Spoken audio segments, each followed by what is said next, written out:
TV Câmara, Campinas. Olá, boa tarde. Mais uma transmissão ao vivo da TV Câmara Campinas, direto do Teatro Bento Quirino. Desta vez nós vamos ter a 6ª reunião ordinária da Comissão Permanente de Defesa dos Direitos da Criança, do Adolescente e da Juventude. Quem vai comandar esta reunião é a vereadora Débora Palermo e a pauta do dia é os desafios da inclusão. Lembrando sempre que você pode acompanhar a TV Câmara nos canais 11.3 da TV Aberta, 4 da NET e 9 da Vivo Fibra, além das redes sociais. A partir de agora vocês acompanham esta reunião. Boa tarde a todos que nos assistem presencialmente pela TV Câmara.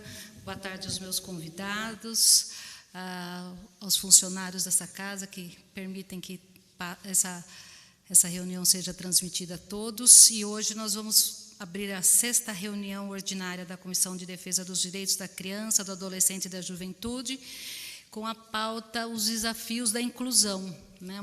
Uma pauta de extrema relevância e importância, considerando os grandes desafios que tanto os pais, as crianças, os adolescentes, os jovens, adultos com deficiência encontram, desde a inclusão escolar, na saúde, no mercado de trabalho, e também a dificuldade dos educadores, dos professores, das escolas, né, para atender esses alunos, e das entidades também que encontram grandes desafios para garantir o que é direito, né, das pessoas com deficiência, o atendimento especializado e as tecnologias assistivas, próteses, órteses que eles necessitam.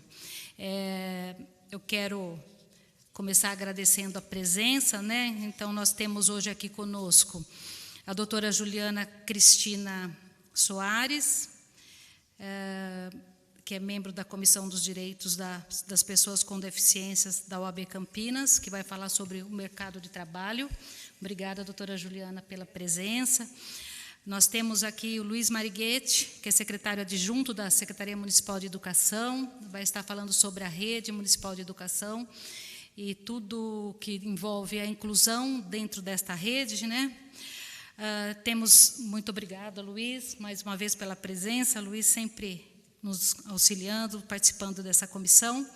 Temos também a professora Luciana Sofia, que é especialista do currículo da Educação Especial, e ela está nessa tarde representando o professor Nivaldo Vicente, que é dirigente de ensino da Diretoria de Ensino Leste de Campinas. E o José Carlos, que é supervisor da Diretoria Oeste, representando a professora Patrícia Adolfo Lutz, dirigente da Campinas Oeste. Muito obrigada, José Carlos, professora Luciana, pela presença.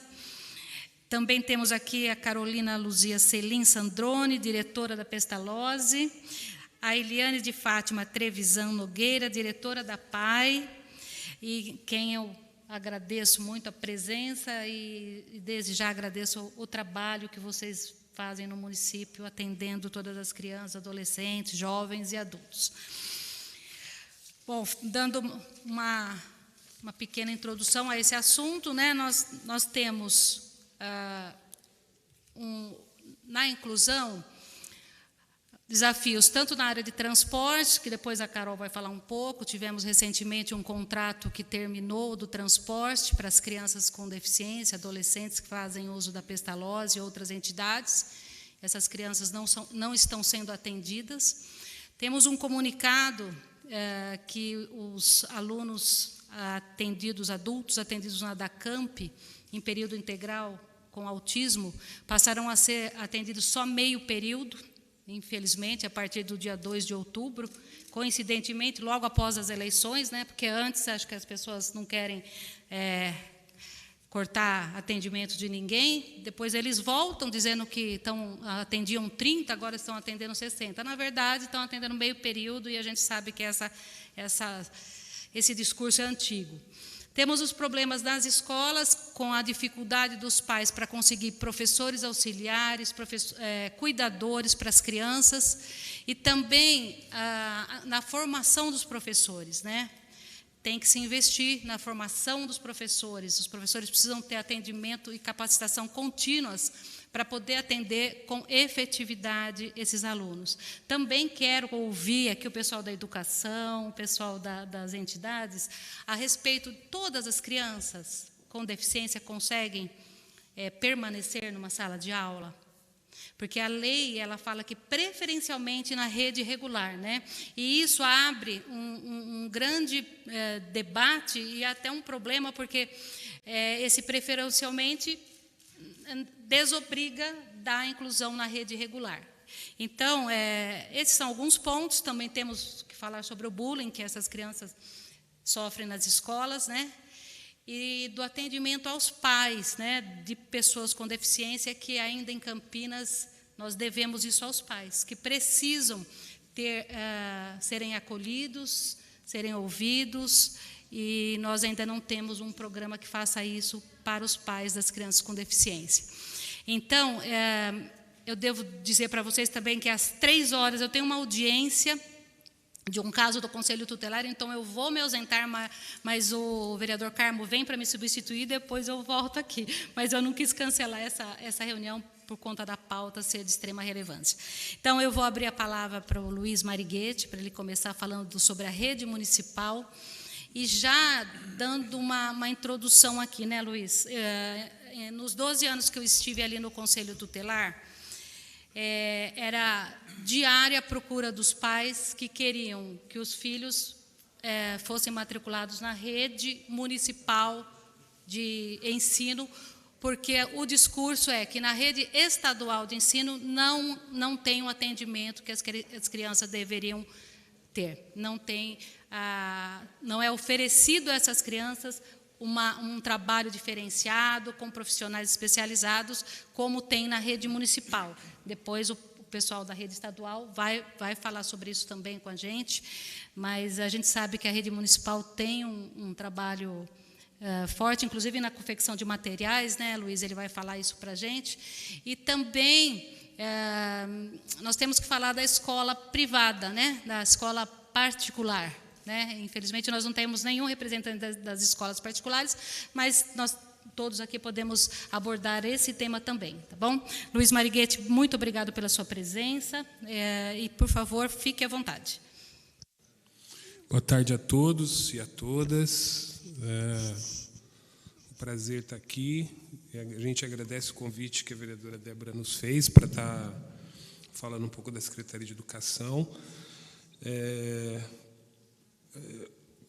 Boa tarde também a todos que estão na mesa. Vou evitar de falar nomes, porque senão eu vou esquecer alguém. Queria fazer referência, tá? Aqui também acompanhando o professor Luciano, que é diretor do Departamento Pedagógico da Secretaria de Educação, e também a professora Eliana Cunha, que é coordenadora pedagógica do Núcleo de Educação Especial da Secretaria. A gente veio em comboio, vereadora, e eu vou falar questões gerais. Se a gente tiver que entrar em detalhamentos mais específicos, vou contar com a ajuda deles. Então, já peço licença a todos, porque minha capacidade ela é limitada nesse aspecto, né? Eliana é muito mais capacitada para abordar aspectos mais específicos. A senhora trouxe no final de sua fala uma questão que eu acho muito interessante a gente começar por ela, que é a questão da relação da inclusão, que é o tema do debate de hoje, e a questão da educação especial. Acho que é importante as pessoas primeiro entenderem que quando a gente está falando de inclusão, políticas de inclusão, nós não estamos falando necessariamente de educação especial. E eu falo assim porque eu sei que isso vai ser transmitido, acho que famílias vão assistir, né? E é importante que as pessoas entendam que a gente pode ter uma política de educação especial que não seja uma política inclusiva, como nós já tivemos. A educação especial não é necessariamente garantia de inclusão na escola dos alunos, por exemplo, com deficiência. Hoje nós temos na Secretaria de Educação uma educação especial que está pautada por uma política de inclusão. Inclusive, a gente é signatário dessa política nacional. Nós, em Campinas, então, defendemos uma educação especial na perspectiva inclusiva. Acho que essa questão é importante deixar claro por quê. Quando a gente vai falar dos desafios da inclusão, a educação especial ela é, sem dúvida, um aspecto bastante grande desses desafios, mas não são só eles. Hoje, por exemplo, um grande desafio para a Secretaria Municipal de Campinas, e que não é diferente para outros municípios, é a inclusão de crianças na rede escolar. De todas elas, não as crianças com deficiência, né? Todo mundo sabe do déficit que a gente tem, por exemplo, na educação infantil. Essas crianças vão ser incluídas, né? Então, independente delas serem crianças com deficiência ou não, elas precisam ser incluídas. Sem dúvida, esse é um grande desafio de uma política de inclusão, de uma educação inclusiva. Uma educação, não só uma educação especial, mas uma educação inclusiva.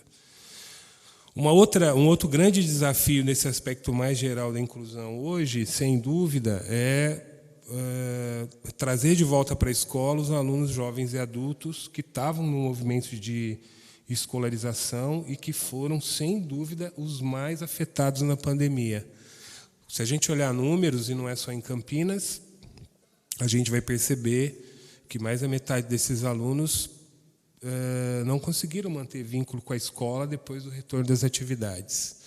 E a gente precisa começar a discutir como é que a gente busca de volta essas pessoas que estão sendo extremamente prejudicadas por essa distância. Estão sendo prejudicadas duplamente. Primeiro, porque estão deixando de ter acesso a um direito seu, que é o direito da escolarização, né? Essa é uma questão. Mas a gente sabe que a escola hoje ela não é importante só para a aprendizagem formal, mas ela também é uma porta de entrada para uma rede de relações que as pessoas estabelecem, e essas pessoas, ao não estarem na escola, perdem a possibilidade de ter acesso a essa rede, né? De se alimentar, de ter acesso a protocolos de saúde que a escola organiza. Então, é um prejuízo duplo. Esses são aspectos gerais de uma política de inclusão que eu acho que Campinas enfrenta. A gente tem trabalhado bastante nisso. Vocês devem ter visto, ontem nós iniciamos uma campanha de EJA bastante grande, está passando inclusive no intervalo da novela, entre a novela e o Jornal Nacional, no horário nobre. Então, acho importante frisar isso, porque demonstra um pouco o compromisso nosso com o regresso dessas pessoas, né? E no caso do déficit da educação infantil, também a gente tem um plano bastante ousado de construção de escolas para buscar reduzir drasticamente até o final do governo do prefeito Dário esse déficit que está em torno de 4.000 crianças, né? Agora, falando da educação especial propriamente dito, toda vez que a gente vem nessas atividades da Câmara, a gente faz uma descrição de todos os serviços, né? E eu não sei se isso é o mais adequado fazer hoje, mas é importante dizer que a educação na rede municipal, e aí eu vou de novo para um item que a senhora colocou no final da tua fala, né? A diferença, e aí aqui não vou fazer comparações da rede municipal com a rede estadual ou rede privada, eu acho que isso não me sinto em condições de fazer, mas eu entendo talvez por que as pessoas elas argumentem que precisam buscar uma vaga na rede municipal e da qualidade do trabalho desenvolvido na rede, e defende essa qualidade. Acho que são profissionais excelentes, mas tem um sentido isso, quer dizer, essa política de educação especial na rede municipal ela está sendo construída para mais de 30 anos, né? Foram vários governos que se passaram, vários secretários e secretárias de educação, muitas professoras de educação especial, pessoas comprometidas com isso, e que, ao longo desses mais de 30 anos, Campinas, importante a população saber, foi uma das primeiras cidades que adotou essa lógica de uma educação especial inclusiva, enquanto muitas cidades mantiveram, por exemplo, escolas de educação especial, que é algo que nós deixamos de acreditar há mais de 30 anos. Então, é importante frisar isso. E os nossos serviços, nesses 30 anos, eles vêm crescendo muito. Então, hoje a gente... E esse eu já vou falar disso para apontar alguns desafios. Hoje nós temos um quadro de profissionais completo. Nós não temos falta de professor de educação especial.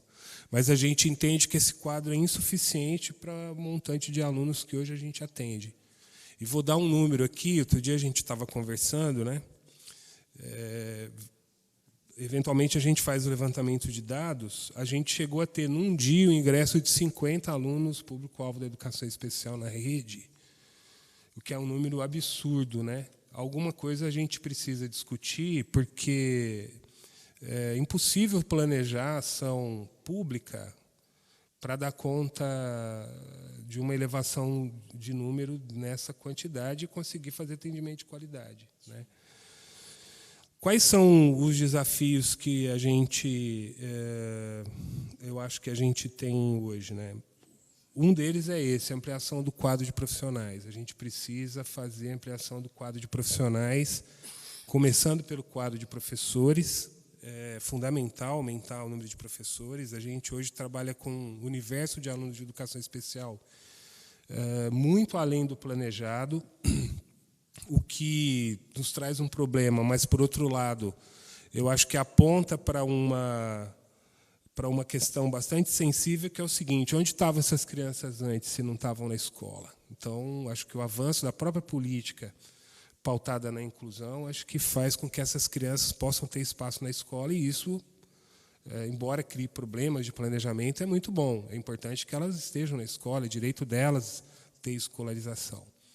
Então, acho que um grande desafio hoje é a questão da ampliação do quadro de profissionais.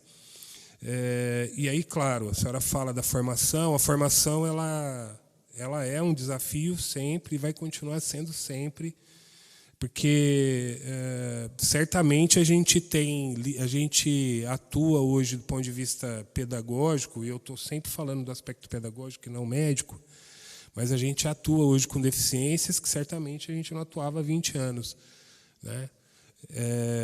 Então, a formação dos profissionais ela é algo que não tem como parar. O professor tem a gente costuma dizer que ele tem, na verdade, duas certezas. A primeira é que, muito provavelmente, ele vai ser mal remunerado.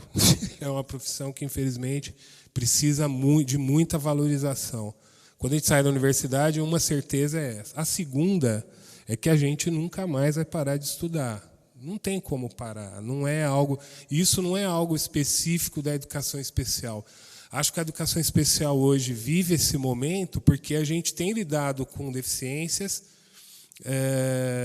num aumento bastante exponencial, aumento de casos, e isso tem trazido esse desafio de lidar com essa diversidade de pessoas na escola e toda essa problemática que precisa ser enfrentada para garantir um espaço adequado para essas crianças, jovens e adultos, né? Mas é um desafio, na verdade, de toda a carreira do magistério, né? Todos nós temos que continuar estudando sempre. Isso não é algo que a gente vai conseguir deixar de fazer. Eu acho que um outro grande desafio de uma política de educação especial, na perspectiva de uma educação inclusiva, é algo que está na política nacional lá para mais de 10 anos. Eu acho que a gente não conseguiu avançar tanto, precisa discutir, uma relação intersetorial para que essas pessoas possam ser atendidas de maneira mais global, de forma mais holística, talvez, na sua totalidade, né? Não é possível que a gente tenha que ter tantos serviços compartimentados, né? A pessoa é a mesma, né? Acho que a gente precisa avançar nisso. É bem verdade que a gente hoje está numa situação muito melhor nesse quesito do que a gente estava há alguns anos, mas ainda precisa se avançar bastante nesse aspecto. Acho que esse é um grande desafio. E acho que o último grande desafio que eu coloco, para não tomar mais o tempo, possibilitar que as outras pessoas falem, para mim é a questão fundamental, já é a terceira vez que eu venho numa atividade na Câmara e falo isso, e acho que a gente precisa fazer esse enfrentamento, que é discutir uma política de educação especial da região metropolitana. Não é possível mais a gente ficar só definindo comparativos entre redes, e não estou falando só com os colegas do Estado, estou falando também com a rede privada. É preciso mobilizar um debate, porque essas pessoas que são atendidas, sejam elas crianças, jovens ou adultos, são moradoras dessa região, transitam, a gente tem um fluxo de trânsito dessas pessoas nessa região, a gente precisa fazer esse debate no âmbito da região metropolitana para definir uma política com parâmetros mínimos para todas as redes. E acho que precisa ter para isso envolvimento da Vara da Infância, o Ministério Público, as entidades que fazem atendimento, as secretarias municipais de educação e os poderes legislativos dessas cidades, porque não consigo ver possibilidade de a gente avançar se não fizer o debate nesse aspecto. Eu estou à disposição, peço desculpas se eu falei demais, mas era um pouco isso. Obrigado. Muito obrigada, Luiz. Não falou demais, não. É muito importante e muito bom te ouvir, né? Eu vou ler, né, baseado nisso que o Marighete acabou de dizer. Nós temos uma lei federal, que é o Estatuto da Criança e do Adolescente, né? E no artigo 11, ele fala que incumbe ao poder público fornecer gratuitamente àqueles que necessitarem medicamentos, órteses, próteses e outras tecnologias assistivas relativas ao tratamento, habilitação ou reabilitação para crianças e adolescentes, de acordo com as linhas de cuidado voltadas às suas necessidades específicas. Então, isso já traz uma responsabilidade para cada município, porque é uma lei federal, né? Então, todos os municípios são responsáveis e devem garantir tanto a educação como as tecnologias assistivas, tratamentos, acompanhamento para todas essas crianças, né? Eu acho que é muito pertinente isso que o Marighete traz, de fazer esse debate, né? E também esse atendimento intersetorial, né? Porque senão fica um falando de um lado, outro falando de outro. E nós tivemos recentemente uma lei que eu apresentei nessa casa e foi aprovada, que são as reuniões de rede intersetoriais para crianças e adolescentes. Então, toda a rede de proteção da criança e adolescente, educação, saúde, assistência, segurança, e quem for necessário, discutir em rede políticas públicas para as nossas crianças e adolescentes. Isso é lei no município e todos devem cobrar. E é importante os pais que estão nos assistindo ouvir também, né, esse artigo, porque muitos pais não têm conhecimento. E aí a gente está ali na internet, no Instagram e no Facebook, às vezes, e vê vaquinha para garantir prótese, medicamento para a criança. A obrigação é do poder público.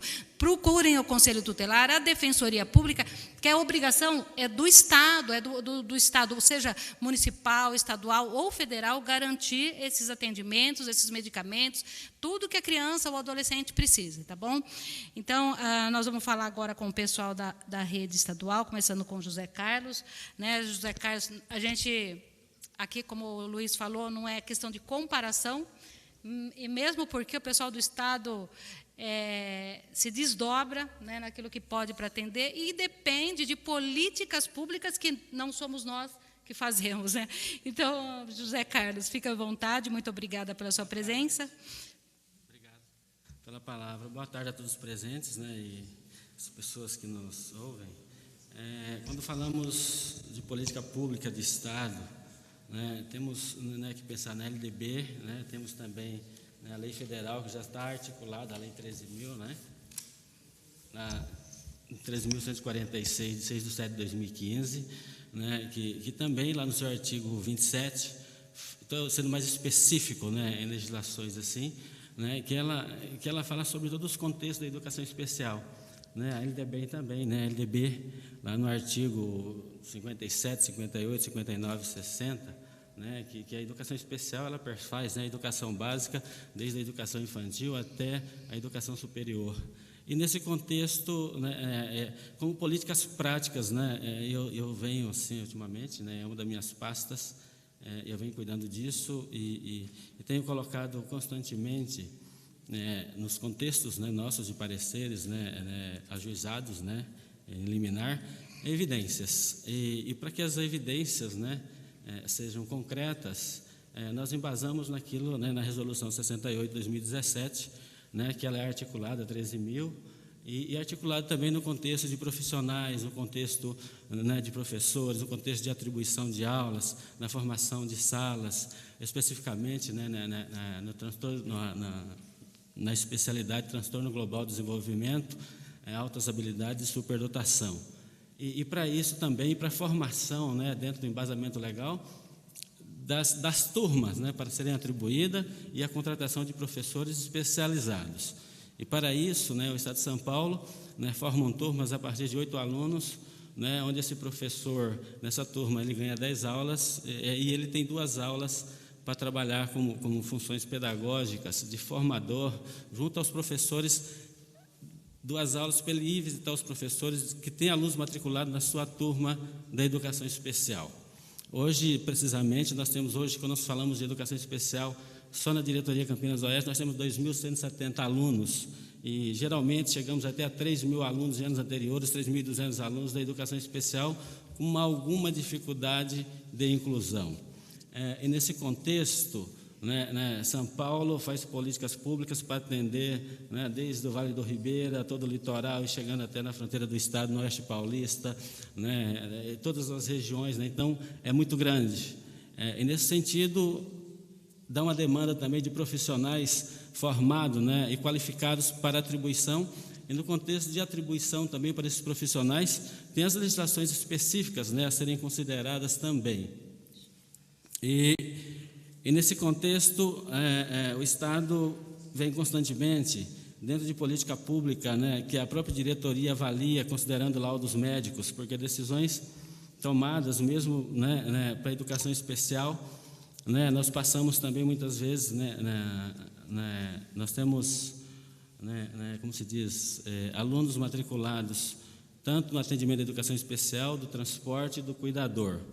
Quando se faz a inclusão, o diagnóstico, primeiramente nós temos o professor especial do currículo, nós temos essa professora na diretoria centralizada, na diretoria de ensino, que comigo e outro José Carlos Ribeiro, nós avaliamos, visitamos as escolas, quando há um pedido para que esse aluno seja incluído na educação especial, faça uma avaliação anterior com todos os critérios legais, e a partir daí os encaminhamentos para que ele seja matriculado na educação especial. Quando se é também, que eu vou dar um parecer favorável ao transporte ligado, esse parecer é feito em cima de laudo médico. É o médico que vai decidir se esse aluno ele necessita realmente do transporte para sua locomoção até a escola, certo? Acessibilidade através do transporte ligado.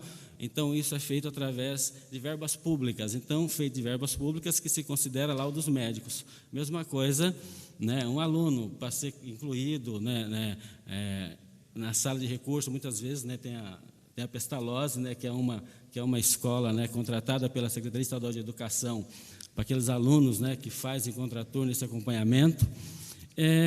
E acredito que hoje a nossa política pública da Secretaria Estadual de Educação de Inclusão, o Plano Estadual de Educação de Inclusão, ela tem uma visão global inclusiva, onde pensa nesses contextos legais, onde o ambiente escolar é o melhor ambiente de se incluir. O apoio, mas é um apoio para desenvolvimento, não é um apoio para excluir. Eu fui diretor de 11 escolas em Campinas, 11, da rede estadual, estou desde 2010 na supervisão, e o meu olhar em relação ao contexto educacional é perceber que todos como de direito, a educação.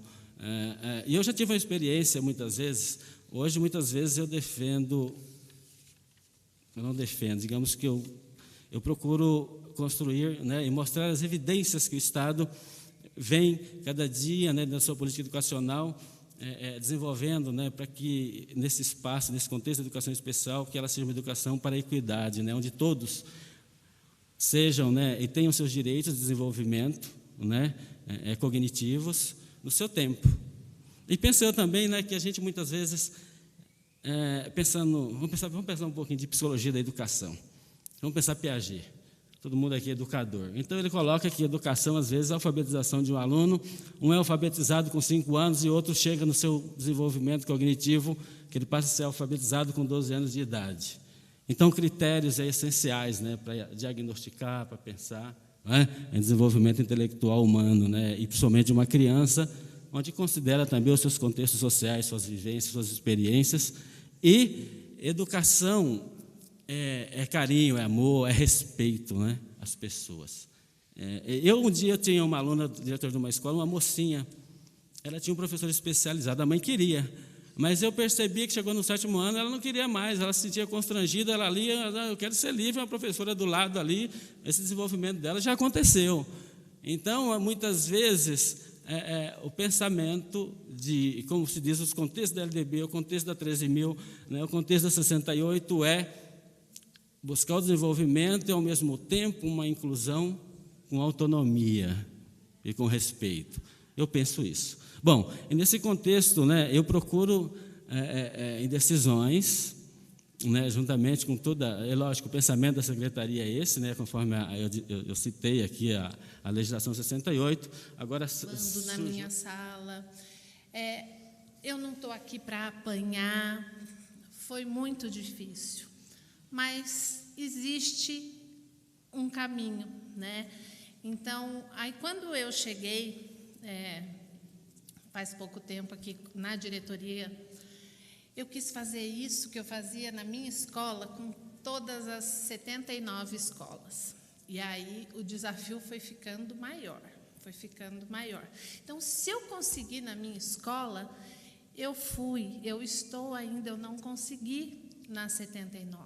Eu vou nas 79 escolas formar professores, olhar no olho. Porque você não grava, é muito mais fácil. Não gravo, porque eu quero saber o que esse professor tem, né? Quais são as dificuldades e juntos a gente tentar solucionar um caminho. Outra coisa, exatamente o que você comentou, o acolhimento da família. Então, muitas famílias ligam para a gente e falam assim, que vem da educação infantil, e fala assim, eu quero matricular meu filho na Pestalozzi, na PAI, já antes dele entrar para o fundamental.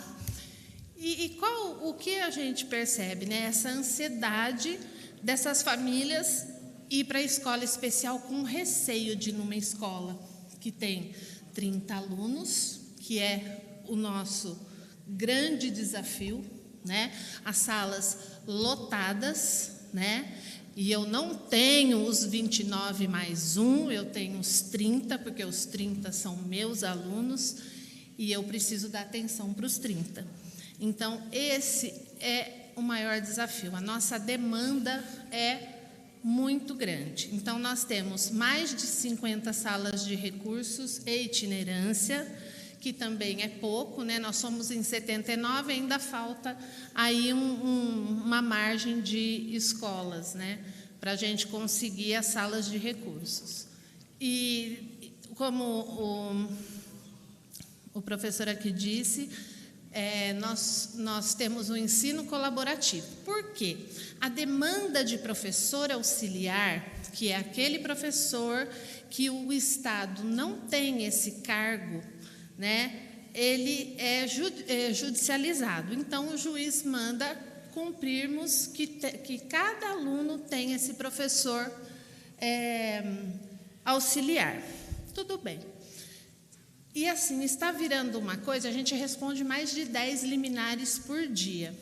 Só que assim, nós precisamos dar conta disso. Então, como que é um caminho ainda, né? Está aqui no comecinho. E uma das coisas da nova política aí do Estado foi o ensino colaborativo, que esses professores especializados, eles vão colaborar com o professor regente para trabalhar com esse aluno, para dar acessibilidade ao currículo, né? Estamos caminhando, a gente gostaria que tivesse mais momentos, né? Porque aí tem os ATPCs, então a dinâmica ali da escola fica muito difícil desse encontro com os dois profissionais, mas estamos fazendo. Eu disse do acolhimento, a gente recebe famílias na nossa diretoria, nós temos uma sala para receber as crianças, para receber as famílias, para poder indicar para o melhor atendimento, para a melhor escola, que tem aquele perfil daquela criança. Estamos fazendo isso. Então, tudo que eu busquei, né, tudo que eu fazia como professora na minha escola, professora de educação especial, eu não ficava só com os meus alunos, ou professora na área da educação inclusiva. Então, os meus alunos, eles eram elegíveis da educação especial com deficiência, mas a gente falava dos alunos que tinham dificuldade de aprendizagem, a gente trabalhava com a inclusão em geral. E é isso que eu passo para as escolas e para os nossos professores, que a gente tem que trabalhar com todos, né? Outra coisa, né, até aproveitando as meninas que estão aqui da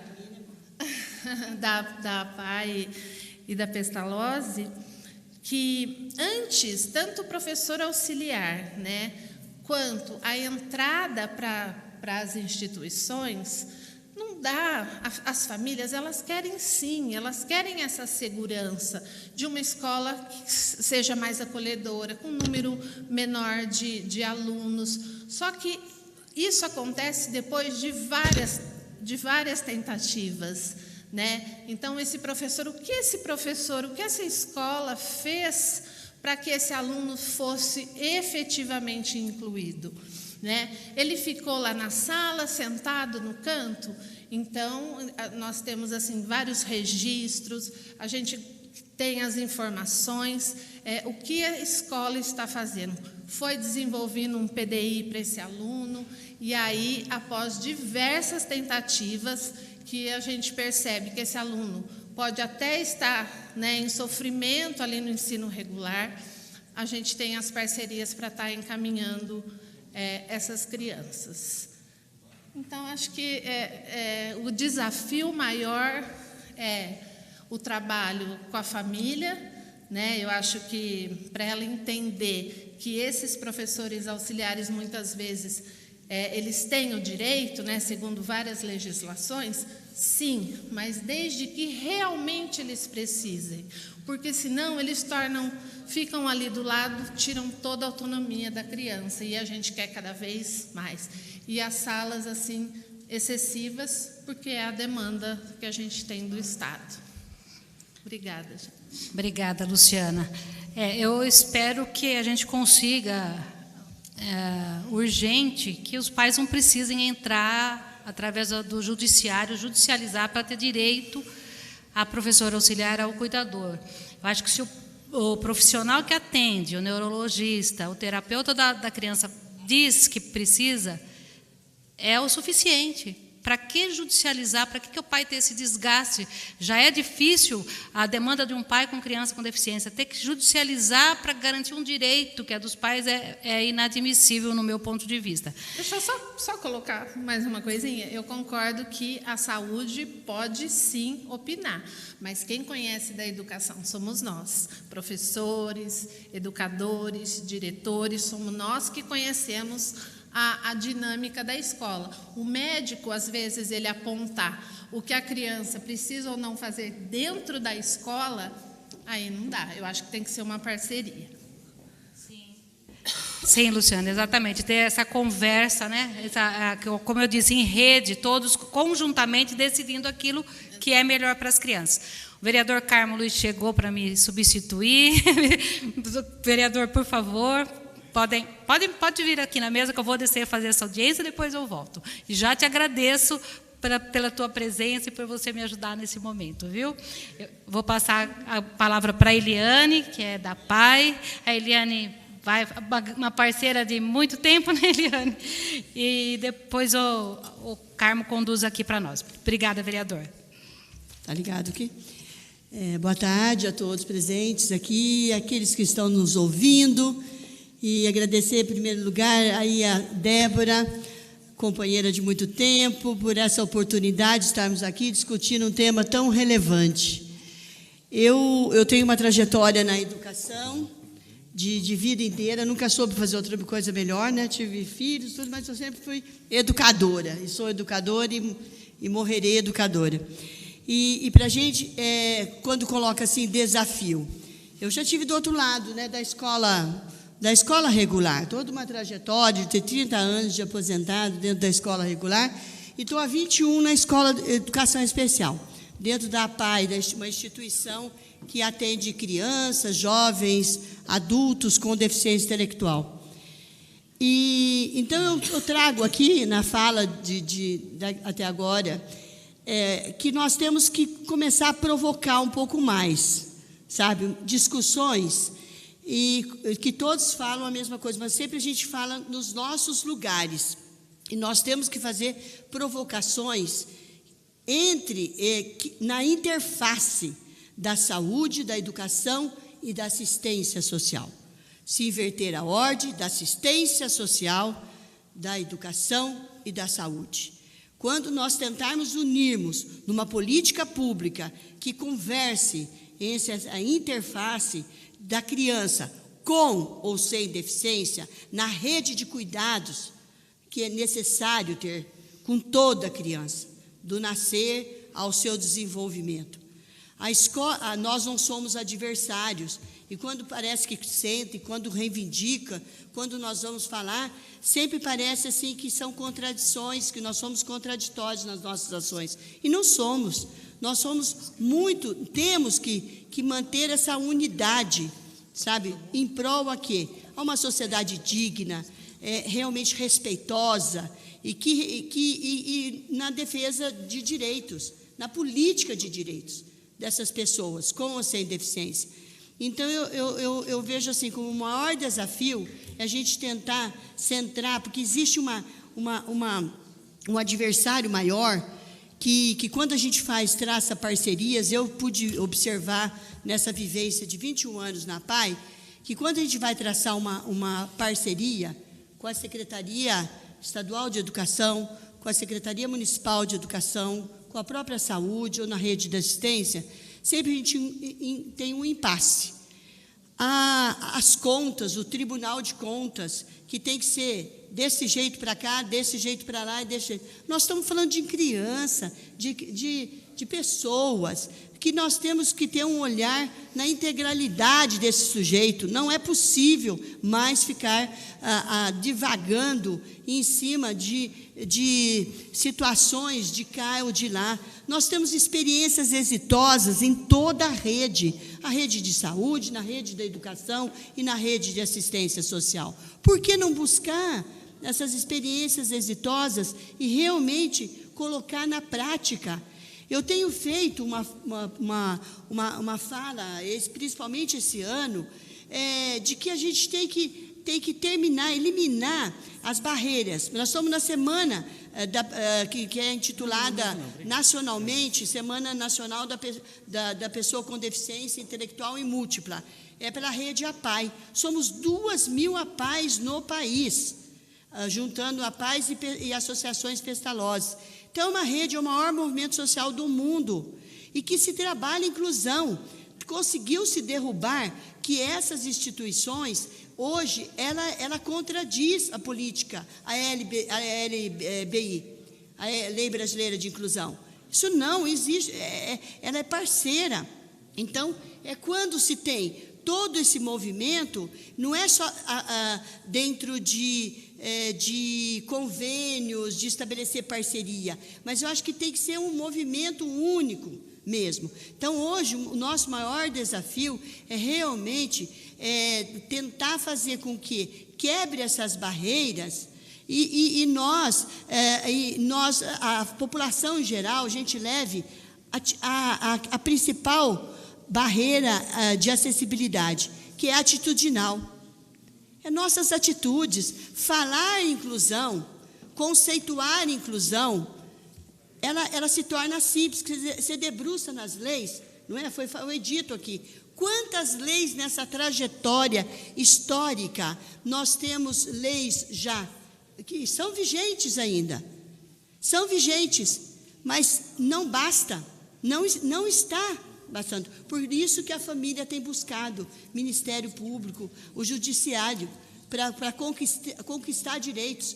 Quer dizer, se a lei está aí, foi lido várias leis aqui, né? E a LBI é mais recente, lá tem toda a acessibilidade da educação, da saúde, do transporte, direito à habitação, o povo de modo geral, dessa criança, de alimentação.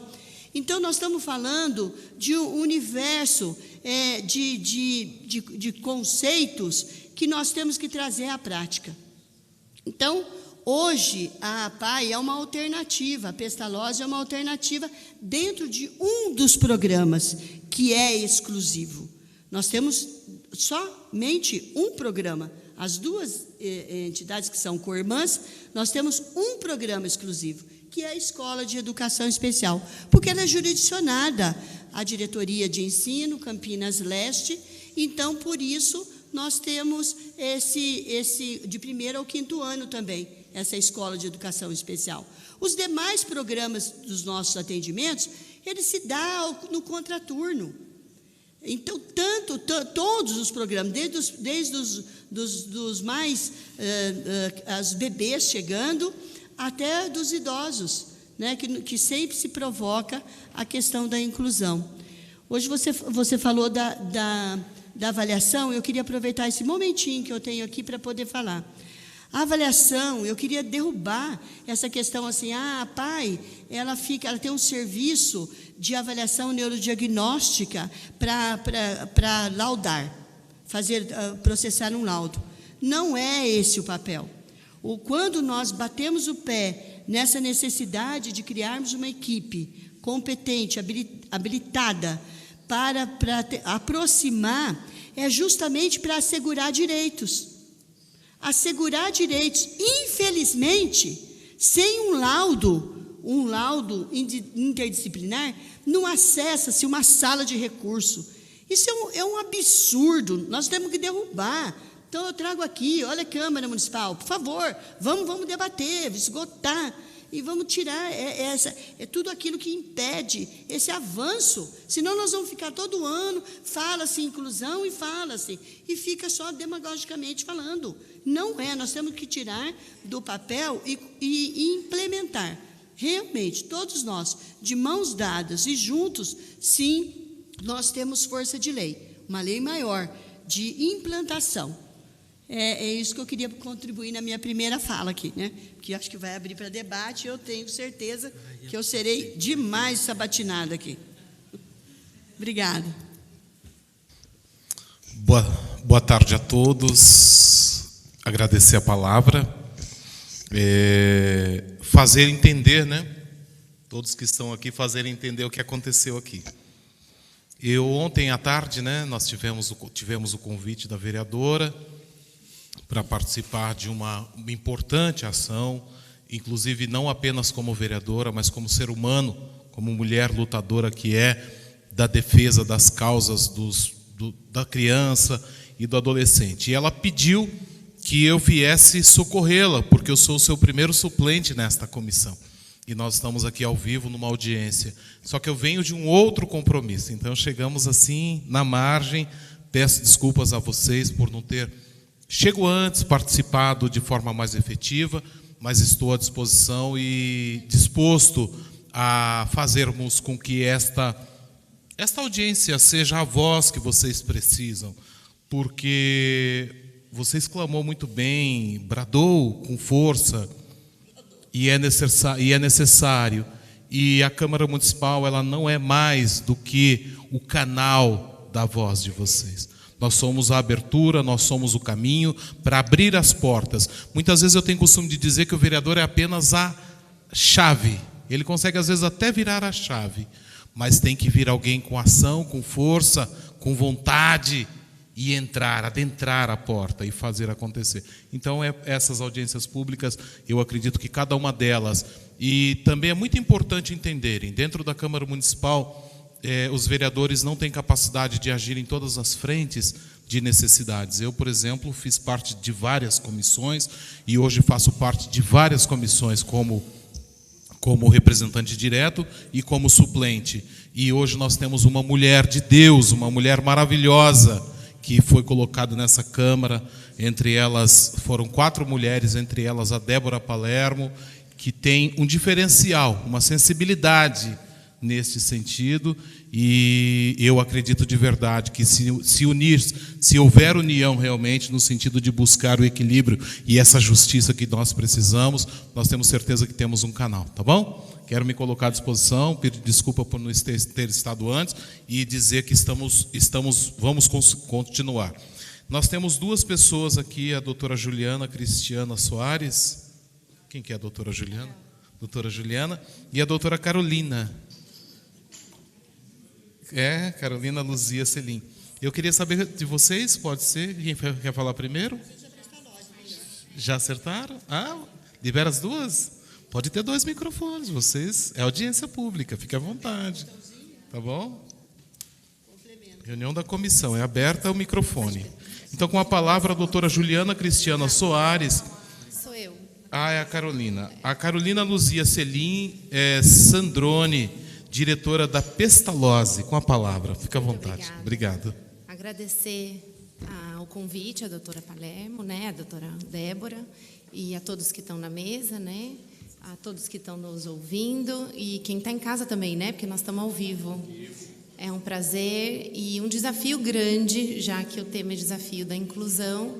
Realmente nós parece que a gente não deu uma avançada, Nós estamos discutindo sobre inclusão há décadas e avançamos, retrocedemos e avançamos de novo, retrocedemos e assim vamos, Como dizem, um pouquinho de cada vez, um passinho de tartaruga e várias formiguinhas trabalhando, um dia a gente chega lá, Mas ouvindo a todos, eu fico com uma inquietude e compartilho muito da fala da Eliane, que é exatamente os desafios que a gente tem na sociedade e nós, enquanto organização de ponta, que recebe toda a demanda, somos nós, junto com as escolas, Então, compartilho da dificuldade e da dor de todo mundo, que também é a nossa. E a gente recebe muitas famílias angustiadas com o que fazer com seus filhos e onde colocar e o que tratamento e tudo mais. Quando a gente fala de inclusão, a gente fala do todo, Não fala só de uma questão escolar, não fala só de uma questão do mercado de trabalho, que seja, é uma sociedade toda. E que pena que a gente ainda fala sobre inclusão, Que pena que a gente ainda fala sobre inclusão e não do direito da pessoa fazer parte, independente dela ser deficiente ou não, Como o Luiz disse, o professor não é só a pessoa com deficiência. E a gente fala isso todo o tempo. Quando a gente vai discutir com as escolas, quando nós vamos discutir com os médicos, quando nós vamos discutir com os direitos da pessoa, independente dela ser da pessoa com deficiência, Então, hoje, qual é o nosso desafio? É levar atendimento e oferecer atendimento qualificado para todos que necessitam. E não são poucos, são muitos, A gente tem vários convênios, várias parcerias, vários termos de colaboração junto, mas não está sendo suficiente, Se a gente pensar a deficiência do transtorno do espectro autista, nós estamos falando já de uma incidência de 1 para cada 44 pessoas. Então, um autista para cada 44 pessoas é assustador. Borbulha, A gente fala de onde que está, o que está acontecendo. Exatamente, pós-pandemia. E aí, além dessa questão da dificuldade, olha, nós estamos falando, não estamos falando nada escolar, nós estamos falando do direito dele ter um tratamento. O direito dessa pessoa ter um tratamento, dela e da família, simplesmente, Isso é inclusão também. Outra questão são os adultos, as pessoas com deficiências com mais de 30 anos. É um impasse para nós. Nós não temos para onde encaminhar, Não temos. Não temos. E é uma pena. Então, a gente parte da inclusão falando, né, do lugar que cada um está, mas a gente tem que pensar numa forma coletiva, né? Então, a falta da inclusão e o desafio, no meu entender, é onde está o conhecimento para a sociedade? Porque enquanto a gente fala de inclusão dentro da nossa área, né, tá tranquilo, porque nós temos expertise nisso. Né? A gente trabalha com essas pessoas, esse é o nosso público. Mas como é que a gente faz para impactar a sociedade? Como é que a gente faz para colocar a pessoa com deficiência num parque, num cinema, dentro de um shopping, que é de direito, dentro de um centro de convivência adulto, que é de direito e que não está, né? Então, esses desafios que eu trago enquanto falando de Pestalozzi, que é um debate que a gente discute muito, que é para onde a gente vai, né? O público que a gente atende é grave, tem comorbidade. E esse público não está em parques, não está na Lagoa do Taquaral, não está na Pedreira do Chapadão, não está passeando nos centros, né, de Campinas, em nenhum lugar. Onde é que ele está? Então, olha só, quando a gente fala da inclusão, a gente fala de uma inclusão social, transporte. Eles têm, a gente não tem direito, cada um não vai lá, se não tem carro próprio, pega um ônibus, né, público. Os nossos não. Dependem de um transporte adaptado, dependem de uma condição para levar a passeio, quem dirá no tratamento que ainda é difícil. Né? Então, nós estamos falando da dificuldade toda que tem, não só, porque a gente fala de inclusão e aí a gente remete só para uma questão escolar, mas não é só escolar, né? É do todo como sociedade. Então, nós que estamos na ponta, né, Eliane, a gente, né, Maiara, a gente acaba que recebendo todas essas demandas, né? E a gente precisa do poder público, precisa dessa casa aberta para estar trazendo isso. Uma coisa importante, a população da pessoa com deficiência é pequena. Ela não é vista. Ela não é vista. Por quê? Ela é invisível totalmente aos olhos, porque ela não incomoda. Então, tem transporte, ok, não tem transporte, tudo bem. Faz um barulhinho aqui, faz outro barulhinho ali, entra com liminar. Liminar está chovendo, de liminar para tudo quanto é lado, de tratamento, de tudo. Né? Mas a população que a gente atende, de baixa renda, de vulnerabilidade social, não consegue entrar com liminar, não consegue um atendimento qualificado. Né? Então, esses atendimentos onde estão? Com a gente. Então, a gente precisa falar sobre isso, precisamos falar de inclusão na sua totalidade. Né? Então, esse cutucar é importante para nós. É importante para os senhores abrir, né, o parlamentar aqui para a gente estar discutindo sobre isso, sabe? Quais são os déficits que tem na saúde para estar atendendo toda essa população? Quais são os déficits que tem na educação, na assistência? Então, acho que o maior desafio é a gente discutir isso em sociedade, porque a gente trabalha muito para estar colocando toda essa nossa população para estar fazendo parte de todos esses lugares públicos que a gente tem condição de estar nesse lugar, né? Quando a gente fala de inclusão, né, e agora é uma fala muito popular, né? Não é chamar para festinha, né? É chamar para dançar. Só que daí você chama para dançar e você chama como para dançar. Não é só chamar para dançar, é chamar e como vai dançar. Porque cada um tem o seu jeito, cada um tem a sua singularidade, cada um tem a sua forma. Na escola, cada um tem a sua forma de aprender. Né? E não estamos falando de pessoas com deficiência. Então, se a gente pensar no contexto escolar, enquanto a escola não pensar no todo e que ninguém aprende igual a ninguém, talvez a gente consiga chegar perto, pensar em falar de uma inclusão, né, na sua totalidade, de forma geral. isso. Obrigada.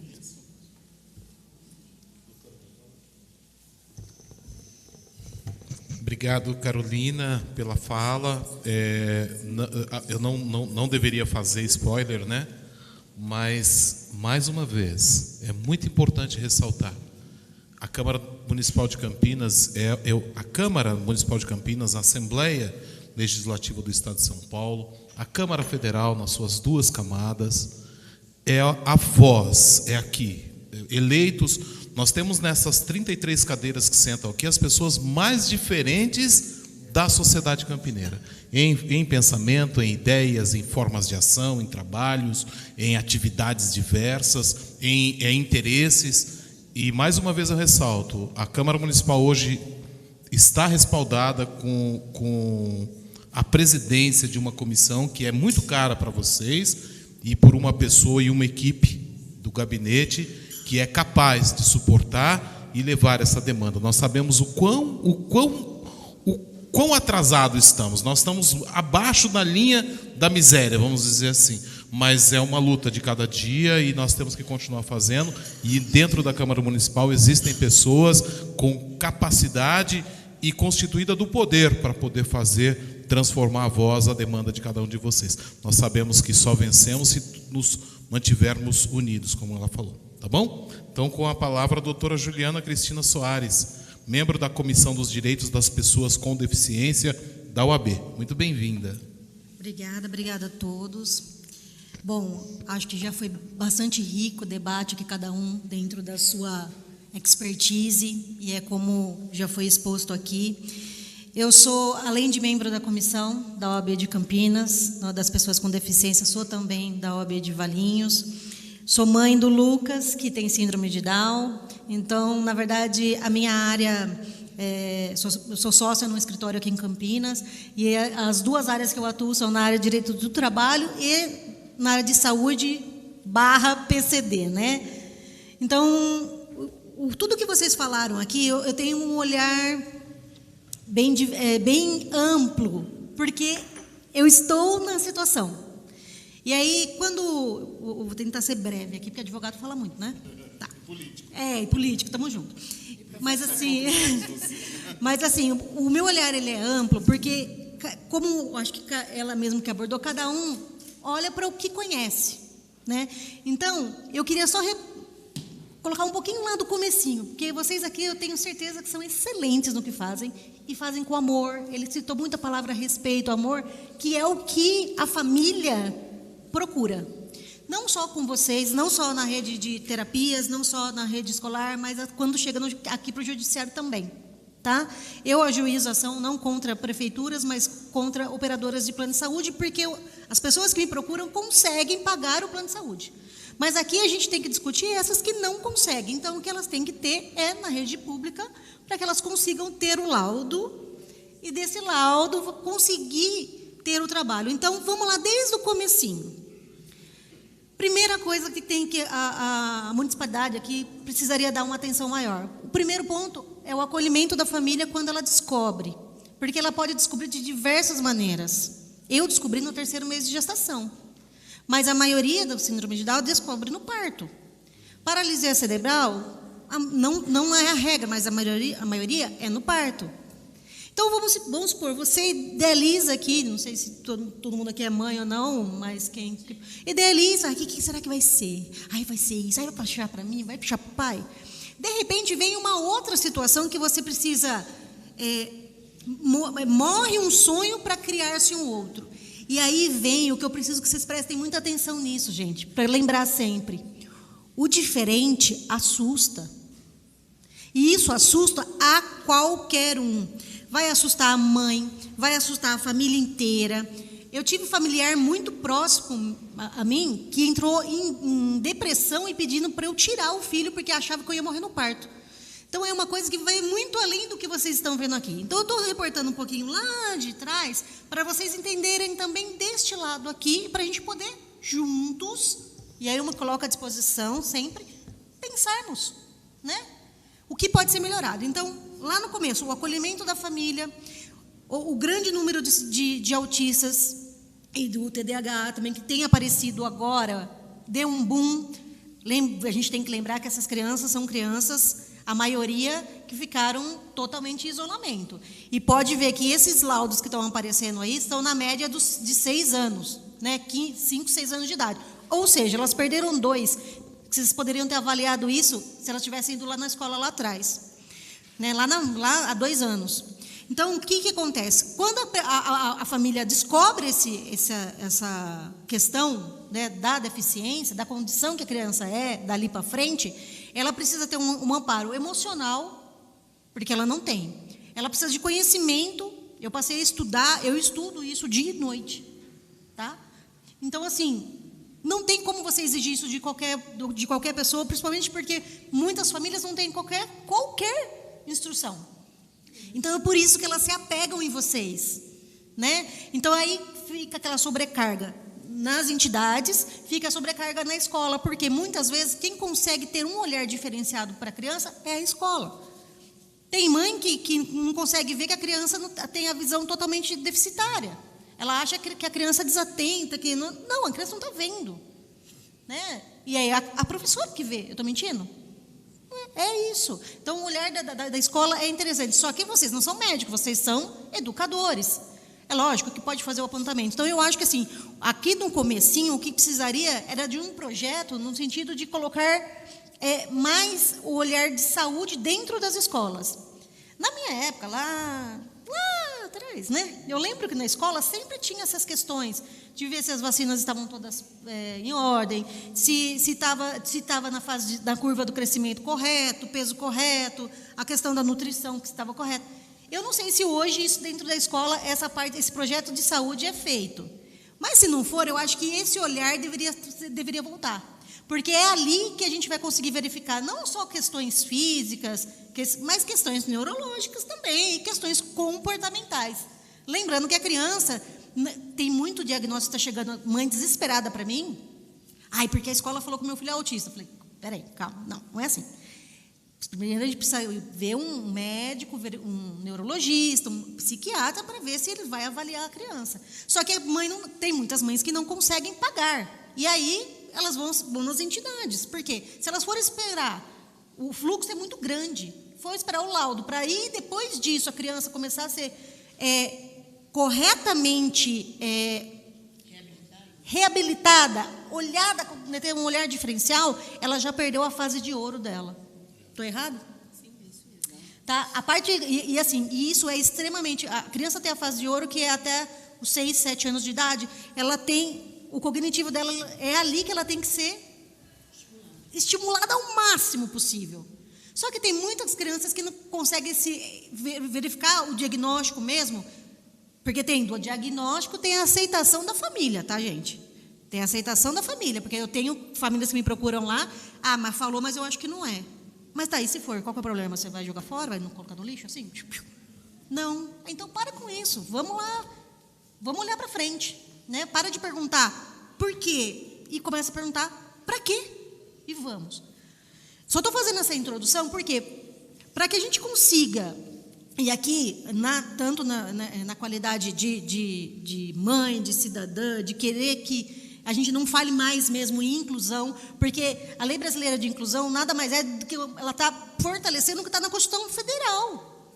Então, assim, já é um direito, só está tentando escrever de uma forma mais específica, que é para as pessoas respeitarem mais. Mas ele, além de uma pessoa, qualquer deficiência que ela tem direito tanto quanto qualquer outro. Né? Os direitos são iguais. Então, é isso que tem que ser muito olhado. Não é porque agora tem a Lei Brasileira de Inclusão. Não, gente. Constituição Federal. Vamos lá atrás. Então, aqui a gente só foi feita por quê? Porque a gente não tem voz, que é o que ela falou. Porque ninguém vai ficar toda hora... Eu estou me tirando dessa, porque eu fico batendo sim. Tanto que no começo eu fui julgada quando eu montei um Instagram para o meu filho, e as pessoas me diziam assim, mas você não tem medo de expor seu filho assim? Falei, o que eu tenho medo é da falta de informação. Então, o que eu coloco no Instagram do meu filho? Eu coloco a rotina dele, eu coloco que ele brinca como qualquer outra criança, eu coloco as terapias que ele faz e para que serve cada terapia que ele faz. Eu coloco que ele vai na escola e o que ele apronta na escola. Não, tudo não, porque senão, né, sabe como é que é? tem uns bilhetes de vez em quando. Mas, assim, para quebrar rótulos. Então, o importante é quebrar o rótulo, porque todas as pessoas que não conhecem acham que a pessoa com deficiência, ela vai ser que nem era lá antigamente, que ela não vai ter voz para nada, que ela não vai fazer. E o que eu, hoje, que eu bato muito nisso, é que a educação é fundamental, e o que após esse período, que vai ficar um período vago aí, depois do fundamental, né, que esse adolescente ele já vai ficar meio que solto. Por quê? A PAI, eu acho que tem algumas coisas, alguns projetos, mas é muito pouco para muita gente. Porque a gente tem que falar, então, numa formação ideal para as crianças, para ter a base, porque a base é tudo. E depois dali, eu preciso ter um encaminhamento dessa pessoa para o mercado de trabalho. E aí, como eu sou especialista na área de direito de trabalho também, eu tenho vários clientes que falam, olha, eu preciso fazer a contratação de menor aprendiz. Aí eu falo, então eles têm alguns que têm a exigência de menor aprendiz e outros têm as duas, menor aprendiz e PCD. Aí eu falei para eles, tá, mas e o menor aprendiz deficiente? Mas, doutora, mas tem isso? Então é aí, de novo, gente, é a falta de conhecimento, de informação, porque ninguém fala da cota menor aprendiz deficiente, porque ele não está específico o que é isso, a legislação não fala que é para um ou é para outro. A legislação trata de forma igualitária, que é o que pode ser feito. Acontece que é óbvio que uma pessoa com deficiência, ela precisa de um olhar diferenciado, ela precisa de um acolhimento, ela precisa de um respeito e ela precisa de uma atenção. Mas nisso não quer dizer que ela é menos do que qualquer outro. Eu tenho muitos casos que eu conheço de crianças, né, agora que daqui a pouco já estarão adolescentes e que têm um cognitivo excelente. Que elas podem, não precisa ser, eu não estou desmerecendo nenhuma função, veja lá, mas eu não quero limitar meu filho a ter uma atividade de só empacotar uma compra no mercado. É uma atividade digna? Claro que é, mas se ele pode mais que aquilo? Por quê? Porque ele vai ter, hoje ele tem que ter autonomia e ele é atendido desde os 15 dias de vida, para que ele tenha autonomia. Se ele sujou, ele tem que limpar. A roupa dele, ele põe no cesto. Aí a minha mãe, que tem 82 anos, falou, Juliana, pelo amor de Deus, o menino tem 4. Eu falei, não tem problema, ele vai desde agora, porque o homem já é meio folgado, né, gente? Então é melhor começar já. Desculpa aí, pessoal. Né? Mas a gente está na maioria aqui, então eu posso falar. Não, mas nada pessoal. Não, mas é verdade. Então, o que acontece? O intuito aqui é divulgar a informação, né? E o desafio maior para que os empresários saibam que há a possibilidade daquele jovem aprendiz ser contratado, mas um jovem aprendiz deficiente. Por exemplo, o Guardinha, né, a Associação do Homem do Amanhã aqui de Campinas, ela tem um projeto fantástico com relação ao jovem com deficiência. Isso, Lab Inclusão. Então, e é super interessante. Por quê? Porque daí, aquele jovem que ele vai trabalhar numa empresa, mesmo que seja num serviço um pouco mais simples, porque, convenhamos, aqui a legislação, a lei de aprendizagem, ela fala de 14 a 24 anos. Porém, para deficiente não tem essa limitação. Tá? Então, ele teria a carteira assinada, ele vai receber todas as obrigações trabalhistas. Mas, além de tudo isso, dele criar uma autonomia financeira, é importante que ele aprenda. Porque o guardinha, ele vai ter a parte teórica e a prática, certo? O jovem aprendiz tem a parte teórica e a prática. E já, se você contratar, mas eu só quero cumprir a cota de PCD, viu? Quando alguém fala isso para mim, eu falo, não, gente, tem um outro olhar. Se você puder ajudar essa pessoa a aprender alguma coisa, a desenvolver, porque eu vejo isso nos meus próximos. Eu comecei a trabalhar em advocacia com 14 anos de idade. Faz pouco tempo, tipo ontem, mais ou menos, né? Então, assim, mas hoje as crianças só podem trabalhar se for como jovem aprendiz. Então, muitos acabam indo procurar o primeiro emprego que não, depois dos 17, 18 anos. E aí acontece que a pessoa não sabe nem o que ela quer ser, né? Porque aí ela vai para a faculdade, ela não sabe nem que curso que ela vai fazer, porque ela não teve nenhuma experiência positiva ou negativa nesse meio tempo. Então, essa questão do jovem aprendiz é interessante, porque eles vão desenvolver uma parte teórica, desenvolver uma parte prática, e o principal, que eu acho que isso é uma coisa que eu destaco muito, e que hoje o feedback das pessoas que me conhecem nesse sentido também, é quebrar rótulos, se permitir conhecer o que é diferente, se permitir amar o que é diferente. O que eu ouço hoje em dia nisso, quando as pessoas me encontram na rua, primeiro que agora eu já não sou mais a Juliana, né? Eu sou a mãe do Lucas, né? Já perdi meu posto nesse sentido, né? Mas assim, quando as pessoas me encontram na rua, elas falam, obrigado. Eu falei, por quê? Por você me tirar daquele buraco negro, que é o desconhecimento, a falta de informação. Hoje eu vejo, o Lucas tem tem muitos seguidores nas redes sociais. E aí cada atividade que ele faz, que eu peço para os terapeutas, me manda com um resuminho embaixo, para que é essa atividade? Porque, de repente, as mães que são de bebês, por exemplo, que não têm noção de nada, eu começo a republicar o que as terapeutas fizeram, para que elas tenham a informação e um olhar diferenciado. Para que não fique sabendo só quando um artista da Globo vai dar um depoimento no Fantástico falando sobre a questão da oftalmologia do filho. Que aí sim, muitas mães passaram a olhar. Mas antes ninguém sabia, né? Só quem é mãe especial que fica nesse corre desde sempre. Mas quem não acaba deixando passar uma coisa que não precisa. Então, assim, já me estendi bastante, mas assim... o que eu queria deixar de desafio maior aqui é essa questão dos empresários terem o conhecimento que é possível a contratação do jovem aprendiz deficiente e que isso vai engrandecer não só para o deficiente, mas vai acrescentar muito no convívio da sociedade, né, da inclusão na sociedade, da inclusão no mercado de trabalho. E você pode ter certeza absoluta que a convivência com uma pessoa deficiente, estão as duas aqui que não me deixam mentir, os ganhos que aquela pessoa tem, sabe? As histórias que ela vem para contar, os desafios que ela de vida, são coisas que a gente traz para a nossa vida e que só acrescenta. E nos torna pessoas muito, muito melhores.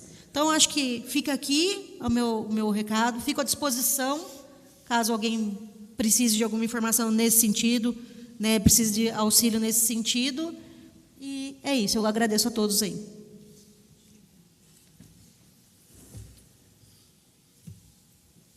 Doutora Juliana, é um prazer ouvir você, viu? Muito bom, né? Muito bom. Eu tive a oportunidade de ouvir a Carolina também, e não tive maior condição de participar. Mas no tempinho que estivemos aqui, eu acredito que a Câmara Municipal tem como ajudar muito, muito mesmo. Eu acredito de verdade. Eu não sei se nós conseguimos transformar muitas vezes uma ideia num projeto de lei, e a transformação num projeto de lei não significa que ela se torne realidade na vida do cidadão, no seu cotidiano. Mas eu acredito que podíamos, né, até vou tratar disso com a vereadora, quem sabe sair com uma ideia, né, uma composição dessas ideias que vocês nos colocaram aqui, e quem sabe produzir junto. Eu não sei o caminho, mas existe preparo para isso, e eu acho que nós temos uma coisa... Aliás, eu vi uma entrevista sua, se eu não me engano, numa rede de TV aberta, eu acho que foi você, representando a Comissão de Direitos das Pessoas com Deficiência, e eu acho que uma das coisas que é fundamental é ter legalidade, porque não adianta, quando chega lá no executivo lá, se nós não sairmos daqui com a legalidade, não vai acontecer nada no futuro. Então, pensar em ideias ou coisas ou caminhos dentro de uma legalidade possível e batalhar dentro da Câmara Municipal como eco, né, para produzir eco, a fim de, quem sabe, caminharmos nesse sentido. Tá bom? Pode ficar à vontade, nós temos tempo ainda. Não. Então, na verdade, eu também não sei, eu estou igual a você. Mas assim, nós temos uma reunião na sequência, que já está quase dando tempo, mas nós temos duas pessoas que se inscreveram, que era a doutora Juliana e a Carolina Luzia Selim. Aí eu não sei se alguém mais vai querer falar. Não, né? Então, eu deixo a palavra com você, e aí, se alguém quiser inteirar... Como que é o nome? Como que é seu nome mesmo? Não, sou Eliane. O que eu não sei se não tem uma pessoas que querem pronunciar. O vereador, você falou da casa, eu sempre digo isso, vocês realmente são aqueles que ponteiam as necessidades do nosso município, né? Então, logicamente, tenho aí uma agenda grande, a PAI também tem um acesso fácil, nunca foi impedido de nada. Agora, o que eu sempre carrego é como é que a gente pode levantar um projeto para a cidade de Campinas.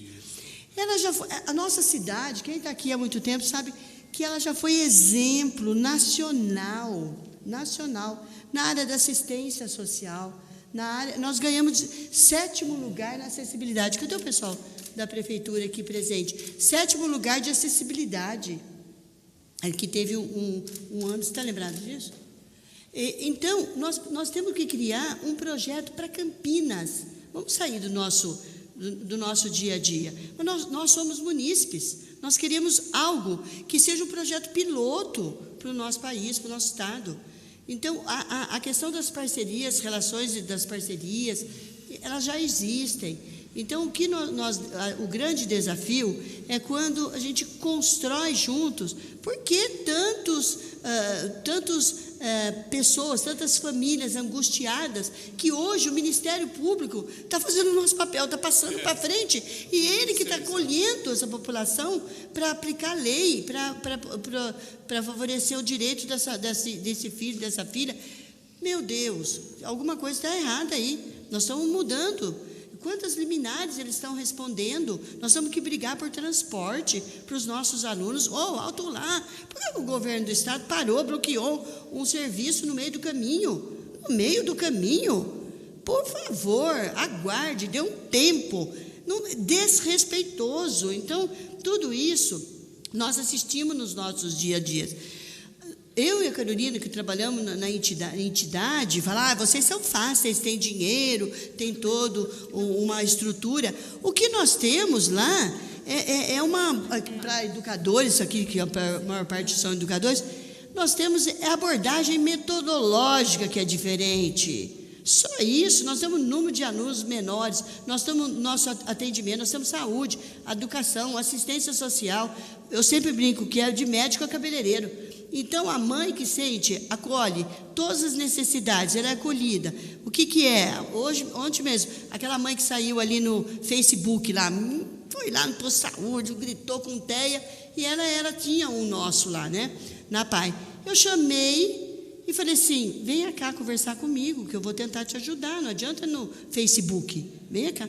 Aí conversamos, acertamos lá, a rede está... Mas aí que está, eu não vejo que é por aí, não é na mídia. Nós temos que chegar na frente, nós temos que trabalhar a prevenção, chegar à frente. Nossa cidade de Campinas tem este grande projeto, unido, saúde, educação, assistência social, judiciário, certo? O INDEC, habitação, quem for, vamos fazer aqui, nessa Casa do Povo aqui.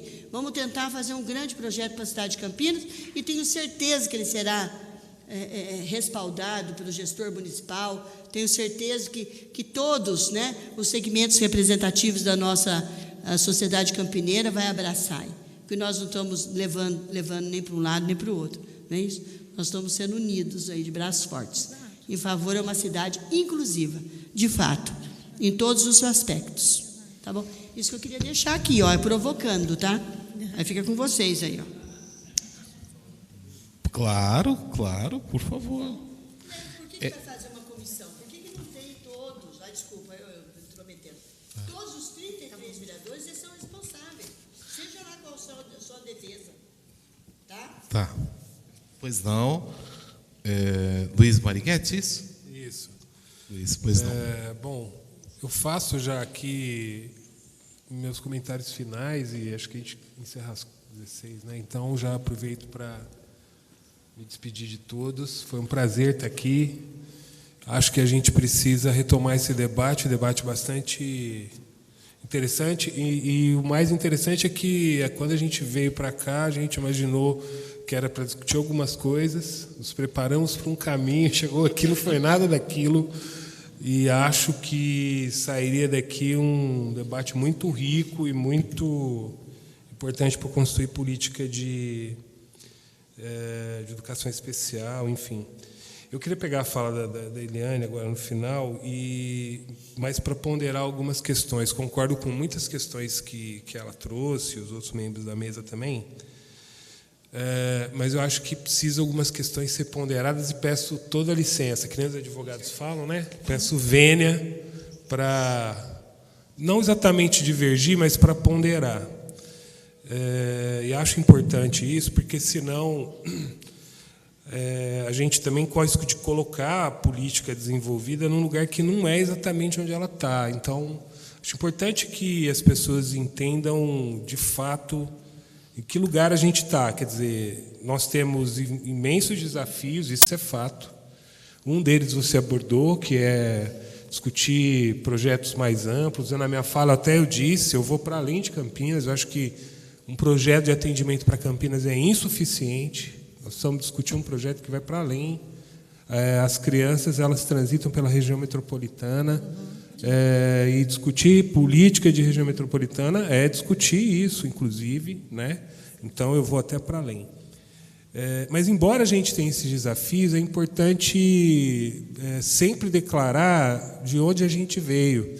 Porque, senão, o que acontece? A gente perde um pouco a referência e fica sempre parecendo que o ponto zero é o agora. Na verdade, não é assim. Então,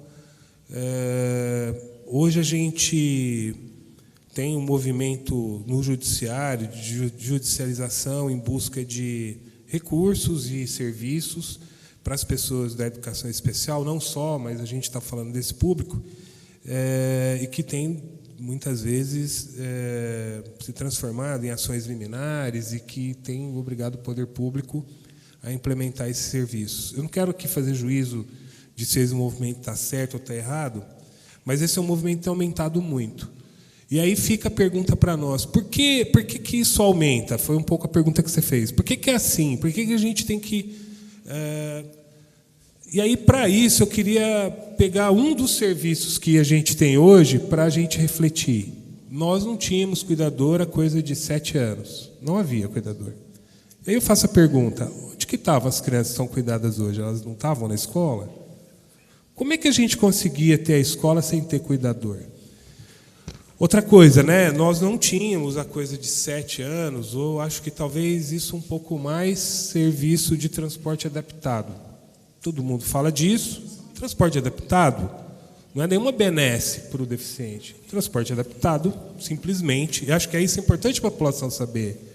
Não o serviço de assistência que a gente está fazendo para a pessoa que tem mobilidade reduzida. O transporte adaptado nada mais é que transporte escolar, que é direito do educando, e que, no caso dessas pessoas, o transporte escolar convencional não as atende, portanto, o poder público tem a obrigação de atendê-las na sua necessidade.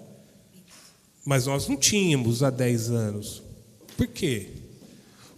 Então, o que eu quero dizer com isso? É natural que, à medida que os serviços avancem, novas pessoas cheguem aos serviços públicos. Isso não é na educação, é assim na saúde, vai ser assim na assistência, qualquer serviço. E novas necessidades vão surgir. Então, hoje, com a possibilidade do cuidador, nós passamos a receber crianças na escola que nós não tínhamos há 7 anos. Isso demandou que nós tivéssemos uma nova política de formação de profissionais para essas crianças e tivéssemos que entender que a escola precisa mudar. Por que eu estou falando tudo isso? E aí eu finalizo, peço desculpa se eu falo demais, mas acho que esse é o grande, na minha opinião, o cerne do debate. A questão, para mim, não é discutir se a escola precisa receber as pessoas que têm situações pontuais que vão surgindo ao longo do tempo. Então, a questão do TEA, por exemplo, é uma questão também muito recente. Todos estamos ainda tentando entender o que está acontecendo. Você falou do número de crianças autistas, está todo mundo tentando entender o que ocorre, E como se preparar para atender essas crianças, esses jovens? A questão, portanto, não é esse debate, é como que a gente começa a discutir uma escola que seja, de fato, para todos. Para todos significa, inclusive, né, para essas pessoas, mas é também uma escola para mulheres pobres, para negros, né, para pessoas, né, as mais diversas. A diversidade toda precisa estar na escola, precisa estar nos serviços públicos, e isso é um desafio do novo milênio. O que a gente precisa ir avançando para isso? Não é algo que a gente vai conseguir fazer num determinado momento e esse assunto vai estar resolvido. A gente vai ter que ir avançando à medida que as pessoas comecem a chegar nesse serviço. Então, acho que a Secretaria de Educação está à disposição para continuar discutindo aí o que for preciso. É um debate muito interessante. E a questão com as entidades, a gente não entende que é possível fazer educação no município sem parcerias com o terceiro setor. Estamos à disposição. E não entendemos assim. Estamos todo mundo na luta e queremos continuar conversando e aí melhorando as relações. Tá bom? Obrigado, vereadora. Obrigado a todos. Obrigada, Luiz. Eu acho que esse tema daria mais umas 3 reuniões, né? E com muita discussão, muito debate. Porque ainda temos que avançar, né? É muito claro, eu acho que fica muito claro para todos nós essa tarde, que essa questão da inclusão, inclusive não só de pessoas com deficiência, mas outras, né, que o Luiz falou agora, precisam realmente ser pautadas e discutidas, e a inclusão precisa ser efetiva, né? A verdade é essa, tem que ser efetiva e não só no papel. Eu falo que o Brasil ele é especialista em fazer boas leis e especialista em não cumprir, né? Infelizmente é um grande problema nosso. Mas eu quero lembrar aqui também essa tarde que uma coisa que me incomoda demais sobre a questão das pessoas com deficiência, crianças com deficiência, é que nós perdemos a ecoterapia, né? A EC, que há 23 anos atuava em Campinas com crianças com deficiência, um trabalho exemplar, maravilhoso, com resultados magníficos, e deixaram fechar a ecoterapia. Estamos de novo numa conversa para que esse serviço seja retomado, porque traz enormes benefícios, né, para as crianças, principalmente questões neurológicas, é muito importante a ecoterapia, mas nós perdemos. Então, nós, ao mesmo tempo que a gente está aqui nessa tarde brigando para garantir políticas públicas para as nossas crianças, adolescentes com deficiência, recentemente nós perdemos um atendimento de interesse e de relevância enorme para nossas crianças e adolescentes. Mas a gente coloca essa casa aqui, eu, o vereador Carmo, todos os vereadores à disposição para atender, discutirmos essas políticas públicas, né, para deficientes, seja mental, deficiência física, né? Faltou hoje também a PASCAMP aqui, né? A DACAMP, a PASCAMP. Mas nós faremos outros debates, e sempre no intuito de garantir aquilo que é direito, né? Nós não estamos falando daquele favor, isso eu gosto sempre de lembrar. Nós estamos falando de direito, né? Direito, nós temos várias leis que garantem esses direitos. Cabe a nós, enquanto munícipes, cidadãos, legisladores, fazer com que esses direitos sejam atendidos, né? E, principalmente, eu como professora, e eu nunca esqueço da educação, garantir que os professores tenham essa formação continuada, porque não é fácil. Não é fácil trabalhar com uma sala com mais de 30 alunos, e no meio deles alguma criança com deficiência. A demanda é enorme. Para os professores enfrentarem, não é brincadeira, não é fácil. E para a criança também, vocês imaginam como é que é aquela criança com deficiência que fica ali ignorada dentro da sala de aula, porque o professor não sabe o que fazer com ela. E temos vários casos assim relatados. E não é justo, já que é obrigada a frequência escolar, não é justo que ela fique ali sem um atendimento realmente diferenciado para ela, né? Daí eu acho que é crueldade você obrigar uma criança a frequentar uma escola porque é obrigado, né? O pai tem que levar, a mãe tem que levar, o coitado tem que ir lá sentar e ninguém faz nada com ele. Tem muitos casos assim, gente. Tem muitos casos assim. E isso incomoda muito, não só aos pais, mas a sociedade toda, em geral. E mesmo a escola, os professores que não sabem muitas vezes o que fazer com aquela criança, né? Então, eu quero agradecer a todos, viu? Carol, doutora Juliana, Luiz, José Carlos, Luciana, Eliane, o vereador Carmo, que me ajudou aqui. Deu tempo de eu fazer a audiência lá e voltar. Agradecer a presença também da professora Ângela Bicudo, uma professora excelente, sempre ligada nessas discussões. Parabéns, Ângela, pelo seu trabalho, viu? E pelo seu interesse sempre nos temas que envolvem nossas crianças e adolescentes. A Ana Paula da Silva Moraes, minha querida Ana Paula Moraes, que é pedagoga e mãe de uma criança com autismo, que vive na pele, né, Ana? Sabe muito bem do que nós estamos falando. Também nós temos o Jack aqui, meu assessor, que tem uma criança com deficiência, e nós sabemos quanto esses pais lutam para garantir direitos e para cuidar da melhor forma dos seus filhos. Agradecer a doutora Juliana, a Eliana, o Luciano, o Luiz Mariguete, José Carlos, Luciana, Carolina, Reliane e ao Camilo Paes, que infelizmente da Camp não pôde comparecer, mas é uma pessoa também que está sempre em contato com a gente, sempre discutindo políticas públicas para as crianças e adolescentes, e também o Renê, da Pascamp, que também sempre traz a essa discussão, a pauta das crianças com deficiência auditiva. Eu agradeço a TV Câmara, ao pessoal do cerimonial, a todos que estiveram aqui essa tarde, a você que nos assistiu, que acompanhou, e qualquer dúvida, encaminha e-mail para o nosso gabinete, que a gente responde, encaminha para as meninas aquilo que a gente não souber responder, e nos colocamos mais uma vez à disposição de todos. Muito obrigada e uma boa tarde a todos. Obrigado, boa tarde.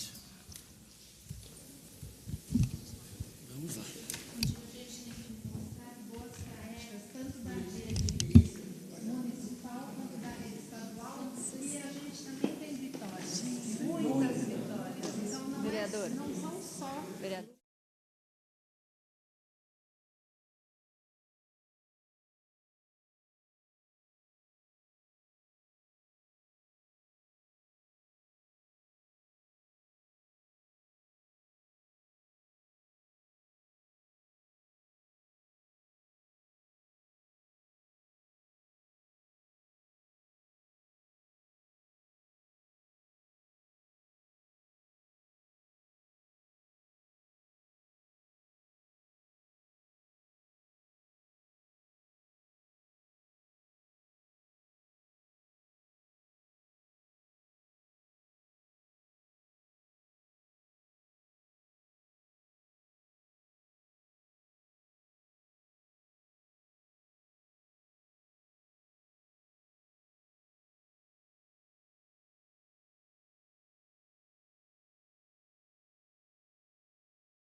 Encerramos aqui esta que foi a 6ª reunião ordinária da Comissão Permanente de Defesa dos Direitos da Criança, do Adolescente e da Juventude. E nós vamos conversar agora com a vereadora Débora Palermo, que é presidente da comissão. Hoje um tema muito importante, inclusão. Qual a importância de debater esse tema? Ainda tem muito que caminhar e sempre a comissão se colocando à disposição desse assunto, não é mesmo? Sim, sem dúvida, né? Nós sempre trazemos essa discussão à pauta porque é importante, porque só dessa forma a gente consegue apontar as políticas públicas, os desafios, aquilo que nós precisamos avançar, né? Tanto a nível municipal, como estadual, como em todo o país, né? Para essas crianças com deficiência. Então, é de suma importância poder estar falando com quem realmente trabalha no dia a dia com esse público, com essas famílias, né, para entender e ajudá-los a garantir esses direitos para essas crianças, adolescentes, jovens e adultos com deficiência. Até porque a educação é um direito de todos, não é mesmo? Exatamente. E não é só a educação, como eu falei, não é só porque é obrigatório, mas realmente de qualidade, atendendo todas as necessidades específicas de cada criança. Obrigada, vereadora. A gente encerra aqui esta reunião, mas eu convido vocês a continuarem conosco, porque daqui a pouco nós teremos também a reunião da comissão, reunião ordinária da Comissão Permanente de Cultura. Se você perdeu essa transmissão, sempre convido você a visitar o YouTube da TV Câmara Campinas, que você pode reassistir todo esse debate do começo e continuem com a gente.